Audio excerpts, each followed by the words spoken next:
गीता नवले महापौर, इरफान अन्सारी उपमहापौर पदासाठी यांनी आपले नामनिर्देशन अर्ज दाखल केले। धुळे महानगरपालिकेच्या महापौर व उपमहापौर पदासाठी शहर विकास आघाडीने आपले उमेदवार अधिकृतरित्या जाहीर केले आहेत।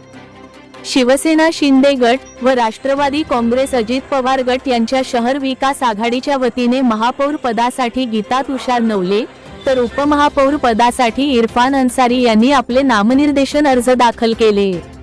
नामनिर्देशन अर्ज दाखल करताना शहरातील राजकीय वातावरणात उत्साहाचे वातावरण दिसून आले।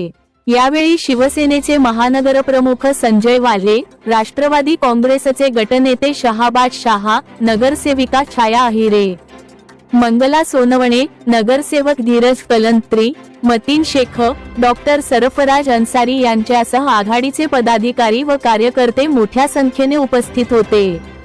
शहराच्या विकासाला गती देण्यासाठी आणि सर्वसामान्य नागरिकांच्या प्रश्नांना प्राधान्य देण्यासाठी शहर विकास आघाडी कटिबद्ध असल्याचे यावेळी नेत्यांनी सांगितले।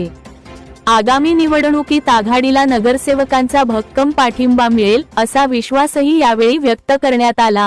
आज आपण राष्ट्रवादी आणि शिवसेनेच्या शहरात विकास आघाडी म्हणून अर्ज भरलेले, काय विश्वास आहे? राष्ट्रवादी काँग्रेस पार्टी शिवसेना शहर विकास आघाडीच्या वतीने महापौर पदासाठी सौ गीता तुषार नवले आणि इरफान फडलू अन्सारी आज उपमहापौर पदासाठी आम्ही या ठिकाणी महानगरपालिकेमध्ये आज आम्ही अर्ज भरलेला आहे। आणि 6 तारखेला या ठिकाणी राष्ट्रवादी काँग्रेस पार्टी आणि शिवसेनेचा महापौर उपमहापौर या धुळे शहरामध्ये नक्कीच आपल्याला त्या ठिकाणी बघायला मिळेल। राजकारणाच्या काही रणनीती असतात त्या सगळ्या पत्रकारांना सांगणं योग्य नाही।